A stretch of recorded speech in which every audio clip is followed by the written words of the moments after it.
The white dress hits the puddle first.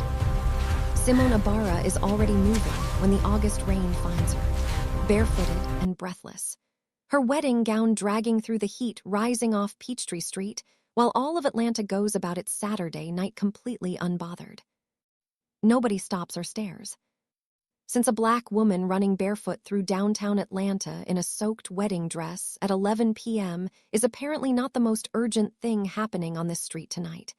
And that was good, because she does not need an audience right now but a miracle, a flight, and possibly a therapist. In that order. Her feet slap wet pavement as her lungs are filing formal complaints to her brain, but she didn't stop.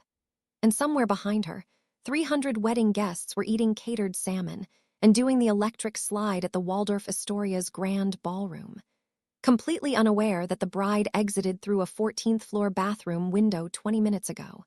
Though not the most dignified exit in Georgia history, it was effective. And here is what those 300 guests did not see. Marcus DeVoe at the altar, holding her wrist, not her hand, the way a man holds something he owns while smiling at the photographer. It was tight enough to mean everything and loose enough that Pastor Jerome didn't blink. The flowers cost more than her mother's mortgage. The dress was flown in from New York. 300 people watched and saw a beautiful wedding, but not one of them saw the thing underneath it. 2 years of Simone learning how to make herself smaller, quieter, easier and more perfect, because Marcus DeVoe did not keep things that disappointed him. Her friends stopped calling back first. Then her wardrobe changed. Then her opinions developed this habit of matching his. Then her voice dropped in volume and her laugh got shorter, and she woke up one morning performing a version of herself she had never agreed to play. By 11 p.m. on her wedding night, she is done acting as the credit card is sewn into her left sleeve. She had put it there 4 months ago, in the same week she started sleeping with one eye open. Marcus's name is nowhere on it, because the phone is the one he doesn't know about. It was bought with cash from Walgreens on her lunch break back in February, because a woman who plans nothing is a woman who runs nowhere. She booked the red eye from the back of an Uber with her mascara still wet on her cheeks, and the last seat was available with direct flight to Seoul, South Korea. Hartsfield-Jackson, 2 hours and 8 minutes from right now. Is it irrational? Completely. But rationality is what kept her in that house for 24 months, and look how that worked out. Her cousin Tanya has an apartment in a neighborhood called Itaewon, and that is the whole plan. Tanya. There are Korean foods she cannot pronounce, and she has been there 6 months with nobody knowing her name. 4 months ago, Tanya texted her an address, with 0 explanation and 5 words only. Come here if you need to disappear. Simone saved it without asking why, since there are some gifts you take without asking questions. The gate agent at the departure gate looks at her, soaked wedding gown, bare feet, no carry-on, and says absolutely nothing. A true professional. Simone boards, takes her window seat, pulls her knees to her chest, watches Atlanta shrink beneath the clouds and disappear like something she is choosing, deliberately. And for the first time in 2 years, nobody on earth knows where she is. She doesn't know if that feels like freedom, or if it feels like falling off something very tall and just now realizing there is no net. The cabin lights go dim and the plane climbs. Seoul pulls at her from the other side of the world. And in the terminal below, in the exact spot she did not look back at, because she did not look back, a man in a black suit stands at the departure window, watching her plane become a dot. Then he raises a phone to his ear. Listen for 3 seconds. Says nothing and hangs up. Then he turns and walks away like the conversation never happened, because Kwon Yi-won does not do coincidences. He stood outside a black glass building on a quiet Gangnam side street at 2 in the morning because one of his lieutenants made a mistake. Not a small mistake. The kind that requires his personal presence, his specific voice, the particular silence that drops over a room when Yi-won walks into it, and every man inside suddenly remembers every decision he has ever made. He handled it in under 12 minutes. He is precise like that, always has been. Seoul stretches around him, glass towers, amber streetlights, the low hum of a city that treats sleep as optional. He straightens his jacket, rolls his cufflinks back. For Kwon Yi-won, this is the equivalent of a deep breath. He is 4 steps from his front entrance when he sees her. A woman on the curb in a wedding dress and completely soaked. His first thought, and this stays within him, is that someone on his team is about to have a very strange evening explaining themselves. His second thought, the useful one, is that whatever this is, it is not his problem. He has one rule, just one, and it has kept him alive for 15 years in a business where the average lifespan is considerably shorter. He has applied this rule to car accidents on the highway, to arguments outside restaurants, to a man bleeding on a Busan sidewalk in 2019 who turned out to be connected to people Yi-won had no interest in meeting. The rule works every time. The rule is the reason he still has a pulse and all his original fingers. He walks past her at exactly 4 steps and stops. She is not crying. That is the detail that catches him and will not let go. A woman sitting on a curb at 2 a.m. in a destroyed wedding dress in the rain should, by every reasonable expectation, should be crying, but this one is not. She is sitting with her spine straight, hands folded in her lap, eyes wide open and completely still. Not the stillness of peace, but the stillness that lives on the far side of something terrible. The kind the body produces when it has survived something the mind hasn't finished processing yet. He has seen it twice in his life, and both times it meant the same thing. Then he turns back, crosses to her slowly. No sudden movements, the way you approach something that might bolt. He crouches down until his eyes are level with hers. He does not touch her, and he made it a point never to touch first. Her eyes find his immediately. Dark, dry, fully alert.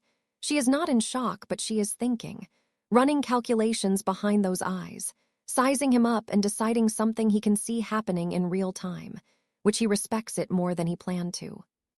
"How far," he says, voice low, "are you trying to disappear?" Something moves across her face. Not relief, she is too sharp for relief. A small, careful recalibration. She reaches into what is left of her sleeve with 2 fingers and pulls out a folded piece of paper, holds it out. He takes it, opens it, and reads the address. Then the street goes completely quiet. He built that address, created it, funded it, and gave the location to exactly 4 people on the entire planet. One of them works for him in this building. One is his head of security. One is his legal counsel. And one is an interpreter named Tanya who told him 18 months ago that she had a cousin in Atlanta who might one day need a place to vanish. Yi-won looks down at the woman on his curb, at her ruined dress, her bare feet, her absolutely steady eyes, and he stands up slowly. "Who," he says, every word deliberate, "sent you?" She stares up at him, while the rain is still falling and she didn't blink. In this moment, wet, alone, in a foreign country with no luggage, no plan, and one address that apparently belongs to a man she has never met, she looks like the least breakable thing he has seen in a very long time. He takes her inside, not warmly, clinically the way a surgeon handles something unknown and potentially dangerous. His building hums with controlled silence. Black marble floors, recessed lighting, the kind of clean that money buys and personality does not. She drips rain all the way down the hallway. He does not mention it. He takes her to a room on the 3rd floor. Spare, white, impersonal. He tells her in plain English that she can clean up, that no one in this building will touch her, and that he needs answers. She asks for a phone first, and he hands her one without asking why. She dials Tanya from memory. It rings twice. Tanya picks up and answers in Korean, fluid, automatic, then she switches. "Hello." "Tanya." A pause, the specific kind where the person on the other end is not surprised to hear your voice, but are surprised at where it came from. "Simone, where are you calling from?" "I'm at the address, your address, the one you texted me." 3 full seconds of silence, then very quietly, You're inside." "Tanya, whose address is this?" A pause, longer, filled with the sound of someone choosing their words the way you choose your footing on ice. "I was going to explain," Tanya says. "I always meant to explain. I didn't think you'd need it this fast." "Tanya." "He's my employer, Simone." The floor does not move. It only feels like it does. Simone sits down on the edge of the bed. Slowly, precisely, the way you sit when your legs have made a unilateral decision without consulting the rest of you. She looks at the man standing in the doorway.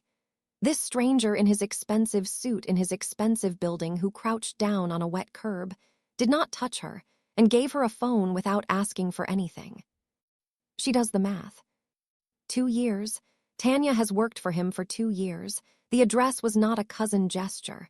It was a protocol, a sanctioned emergency option, given once to one person only in a genuine crisis. Tanya had carried it like a coin she hoped never to spend. But she spent it on Simone, without a word of warning. Simone understands this, but she is furious anyway. She just escaped one man's controlled world and landed barefoot in another one. The universe has a very specific sense of humor, and she does not find it funny right now. She trusted you, Yiwon says from the doorway.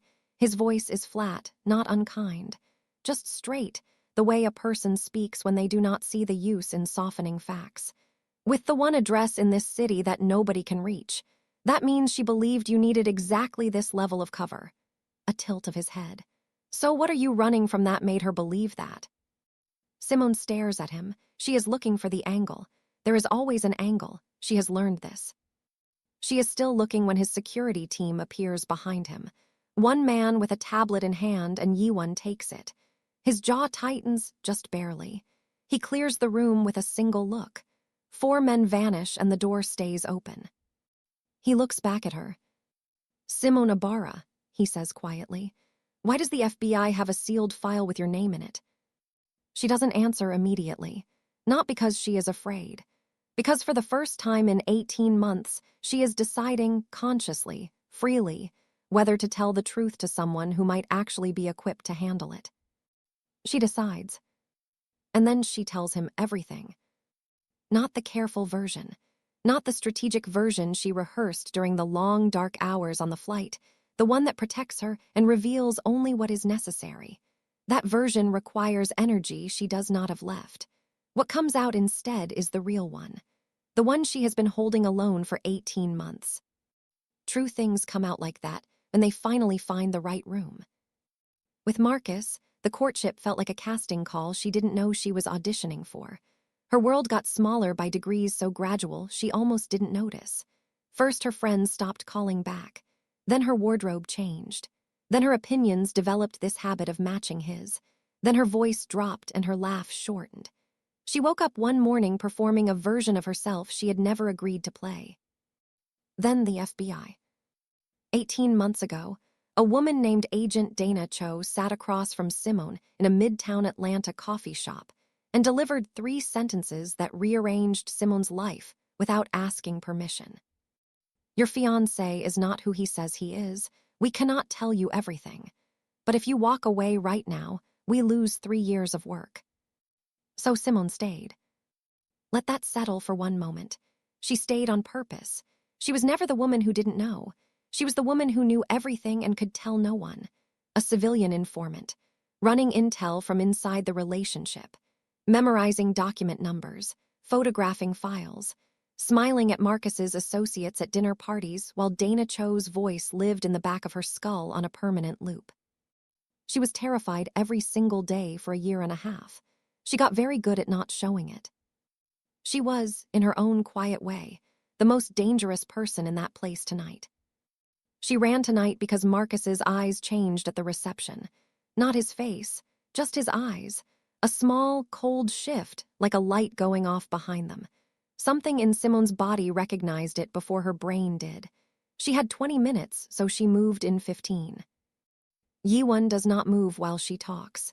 He sits in the chair across from her, hands loosely folded, eyes steady, and does not interrupt once. Not to question, not to react, and not even when she gets to the part that is genuinely hard to say out loud. He simply listens, fully, completely, like her words have weight and he is holding them. She will remember this later, not his face, this. When she finishes, the room is full of the silence that follows something completely true. He stands, moves to the kitchen, and she watches him navigate it like a man who has never had a reason to open his own cabinets before. Wrong door first, then the right one. A brief moment where he clearly has no idea where the cups are and would rather not be caught looking.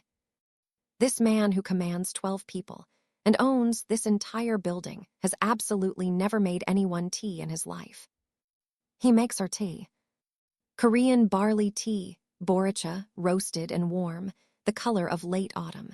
He sets it in front of her without ceremony, no waiting for thanks. She wraps both hands around the cup.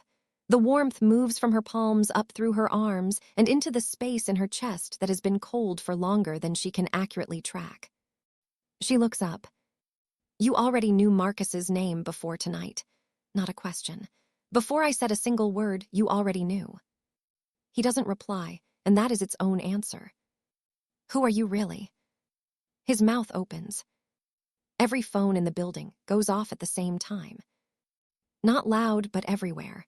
A synchronized vibration that moves through the walls like a pulse, like the building itself has a heartbeat and it just spiked. His men are moving before the second ring. The door opens. His lieutenant steps in and delivers 3 words in Korean, fast and low. Yiwon is on his feet before the third word lands. He looks at Simone. Something moves across his face, not fear. This man does not do fear, but something just beside it. Something that sits in the same neighborhood as regret. Marcus DeVoe, he says, just landed at Incheon Airport. 1 beat of silence. He came for you. If you want to know how this ends and what comes after, you need to be subscribed right now. Turn on notifications. We're just getting started. Simone sets down the tea, slowly and carefully. Her hands are not shaking. Yiwon notices, files it, holds it, because a woman whose hands stay steady when her nightmare just touched down in her country is not a woman who is afraid. She is a woman who has been waiting for this moment. The building locks down in 4 minutes flat. Simone watches it happen from the hallway and cannot believe what she is seeing. 12 men appear from doors she did not know existed. No shouting, no scrambling, no chaos. Just absolute cold efficiency. Monitors flood with camera feeds. Steel panels slide across ground floor windows. And a man she has never seen before materializes at the end of the corridor and stands there the way furniture stands, permanent, unmovable, clearly not there to observe anything. He is there to stop things. Possibly people. Yiwon appears at her left shoulder. You stay in this room. She turns to face him. I am not going to be responsible for what Marcus does to your people. He looks at her the way a person looks when someone has just spoken a language that doesn't exist. His expression does not change. His voice does not rise. He came to my city, he says, each word deliberate and final. To my building. Whatever happens next belongs to him, not you. She stares at him. 2 years of being handed the bill for everything that went wrong in Marcus DeVoe's orbit. And this man, this stranger who found her on a wet curb and made her tea, is telling her with complete calm that she does not own this problem. Something shifts in her chest, deep and structural, like a wall that has been load-bearing for too long finally getting permission to come down. 20 minutes later, his team brings someone up from the lobby. Deshaun Willis, 34 years old. Marcus DeVoe's logistics coordinator for 6 years. Simone has sat across from this man at 4 separate dinner parties and smiled at his jokes and passed him the bread basket. He is seated in Yiwon's conference room right now looking like a man who has just realized, too late, that he got on the wrong flight. Yiwon steps forward to begin, but Simone steps forward first. And the entire room stops. Deshaun looks up and sees her. Goes the specific shade of pale that only appears on faces that were not expecting to be the least powerful person in the room, and have just completed that calculation. She walks to him slowly, pulls up a chair, sits directly in front of him, close enough that he cannot look anywhere else, and folds her hands in her lap. Tell Marcus, she says, her Georgia accent unhurried, each word wrapped in warm silk pulled tight over cold steel, that I am done being found. She stands, looks at Yiwon. Now you can talk to him. Nobody breathes. Yiwon holds her eyes for 3 full seconds. Something moves in his expression, deep, structural, the kind of shift that doesn't show on the surface, but changes everything underneath it. Like a man who built a very specific picture of what this woman was and just watched the whole frame change. Later in the hallway, his footsteps come up behind her. "You didn't have to do that." She keeps walking. "I've been quiet for 2 years." A pause. "I'm done." He falls into step beside her. She can feel the steadiness coming off him the way you feel warmth from a fireplace, present, consistent, not asking for anything. When she glances at him, he is looking straight ahead thinking. She can tell because his jaw tightens slightly on the left side, and he does not know she has already catalogued it. Then his phone lights up with a live video feed notification. He looks at it and his face goes completely still. Not blank, still. The way deep water goes still right before something surfaces. He turns the phone slowly toward her. Lobby of Tanya's apartment building, 3 miles across Seoul. Marcus is there. And Tanya is beside him, and she is not there by choice. Yi-won moves the way water finds its level. No wasted motion, no drama, just absolute forward momentum that nothing is going to redirect. One button on his jacket, cuffs, 4 sentences in Korean, low and precise. His 12 men vanish into the Seoul night like the city swallowed them whole. No visible weapons, no raised voices, just the particular silence that settles after a decision has been made by someone who does not make decisions twice. "You stay here," he says. She is already at the door. He turns and looks at her. This woman who arrived on his curb 3 hours ago with no shoes and no plan, walked into his conference room, handled a grown man with her Georgia accent, and is now standing at his door, ready to walk into an active situation in a city she landed in tonight. He processes this for exactly 2 seconds. "You are the most inconvenient woman I have ever met," he says. She opens the door. "Good, you needed to be inconvenienced." Itaewon at 3 in the morning is all narrow streets and neon, and the smell of street food from the last carts closing up, old rain still sitting in the cracks of the stone. Seoul's most human neighborhood. Layered and loud and entirely unconcerned with anyone's personal drama. Yi-won moves through it like a man reading a book he wrote himself. Every camera, every exit, every shadow in every alley is his. He built this knowledge street by street over 15 years. Marcus DeVoe has been in this city for 6 hours. The math on that is not complicated. His team has Tanya's building covered in 3 minutes. Simone keeps pace beside him and does not ask unnecessary questions, which he notes. People who stay quiet in high-pressure situations are either very experienced or very focused.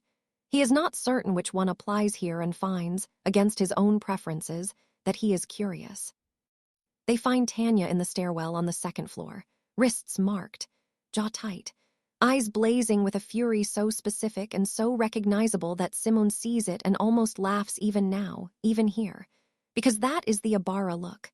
Their mothers had it, their grandmothers before that, the look of a woman who has been grabbed and has already decided what she is going to do about it. The cousins find each other in the dark. Tanya is shaking. Simone is not. They hold each other in a stairwell in Seoul at 3 in the morning and neither of them says a word. Because some things do not need words. They just need the other person's arms.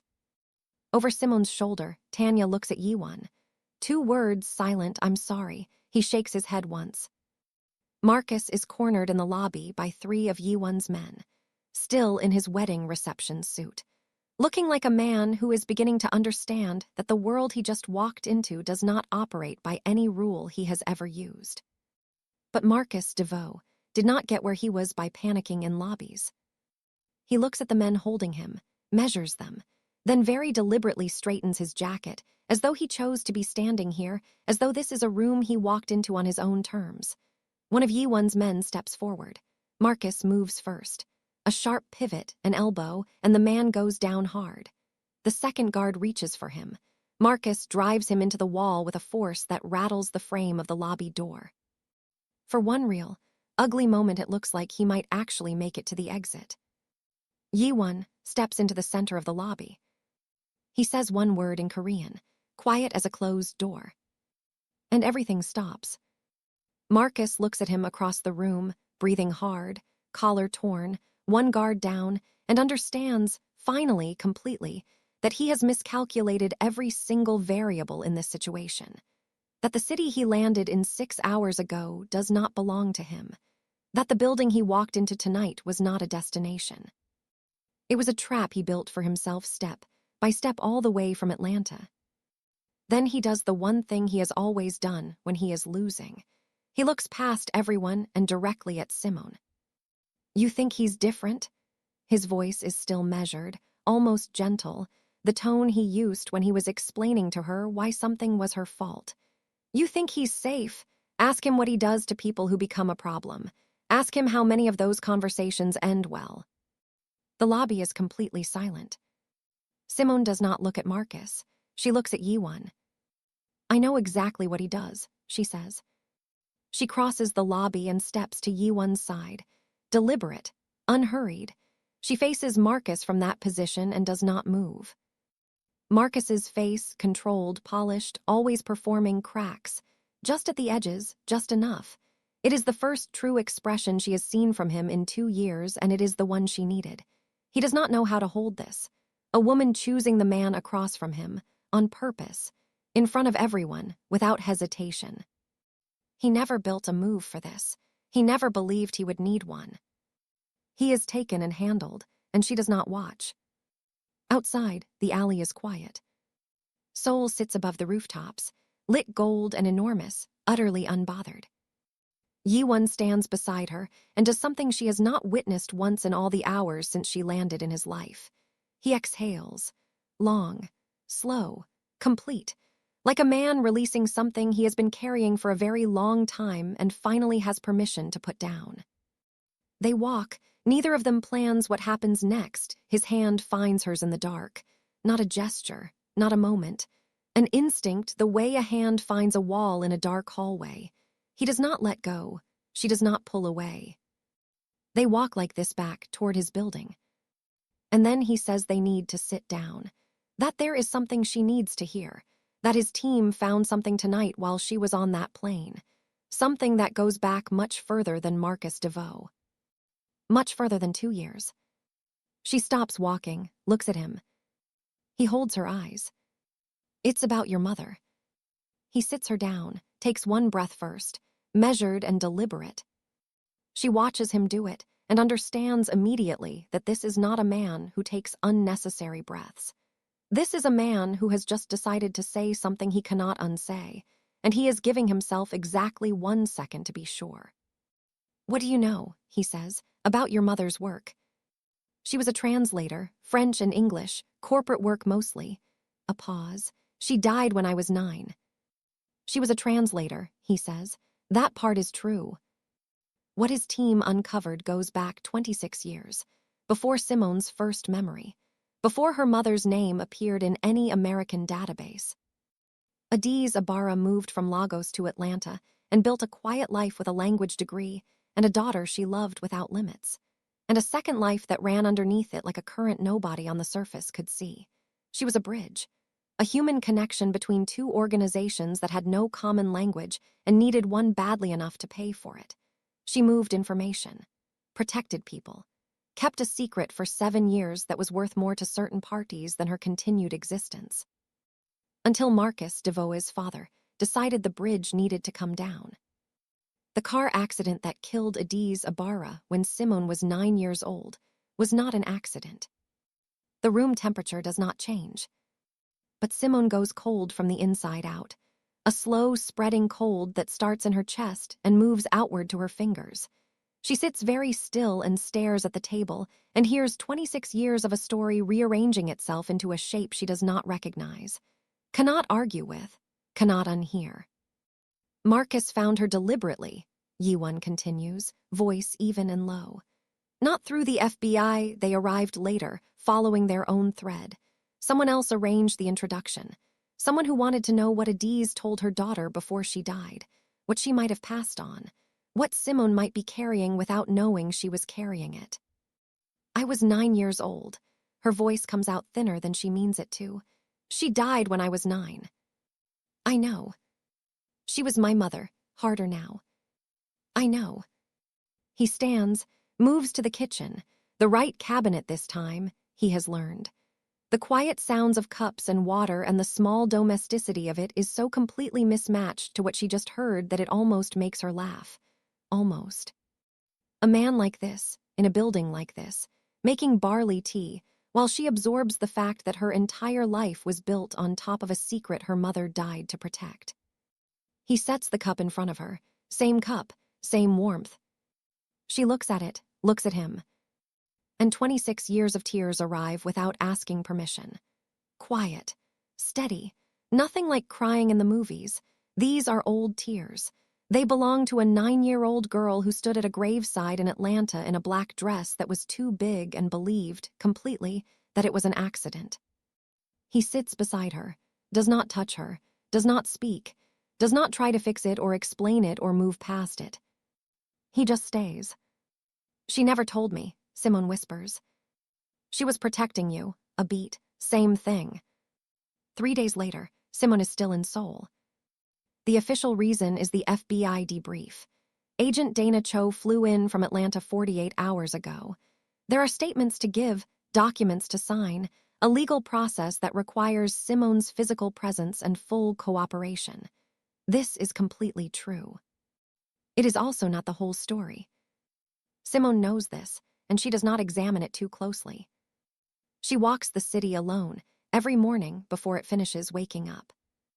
Bukshan Hanok village at 6 a.m. looks like something a person invented to make the rest of the world feel insufficient.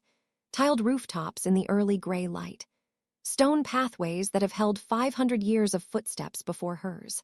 A silence so complete she can hear her own breathing and remember, slowly, that it belongs to her.